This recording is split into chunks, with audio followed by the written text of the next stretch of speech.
যে বিপ্লব দেবের জামানায় বাংলার তৃণমূল কংগ্রেস কর্মীরা আক্রান্ত হয়েছিলেন, যে বিপ্লব দেব তৃণমূল কংগ্রেসের কর্মী নেতাদের প্রচারে বাধা দেওয়ার জন্য কখনো কারোর বাড়ি জ্বালিয়েছেন, কখনো মাথা ভেঙেছেন, কখনো তাদের উপরে অত্যাচার করেছেন, সেই বিপ্লব দেবকে বিজেপি 2026-এ বাংলার নির্বাচনে কো অবজারভার করলো, অর্থাৎ পুরস্কার দিল বিজেপি।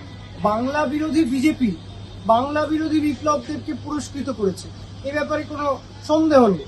কিন্তু আমরা পরিষ্কারভাবে বাংলার লোক, তৃণমূল কংগ্রেসের কর্মীরা আমরা বলছি, যে বিপ্লব দেব ত্রিপুরায় থাকাকালীন আমাদের উপরে আক্রমণ করেছিলেন, সেই বিপ্লব দেবকে বাংলা সঠিক সময়ে সমুচিত জবাব দিতে প্রস্তুত থাকবে। এবং আমরা বিপ্লব দেবের মতো সন্ত্রাস করে জবাব দেব না, আমরা গণতান্ত্রিক পদ্ধতিতেই জবাব দেব। অভিষেক বন্দ্যোপাধ্যায় বিপ্লব দেবকে বলেছিলেন বিগ ফ্লপ। 2026-এর নির্বাচনের পর বাংলার মানুষ বিজেপির নির্বাচনের কো অবজারভার বিপ্লব দেব যে আসলেই বিগ ফ্লপ, সেটা বাংলার মানুষ গণতান্ত্রিকভাবে প্রমাণ করে দেবে।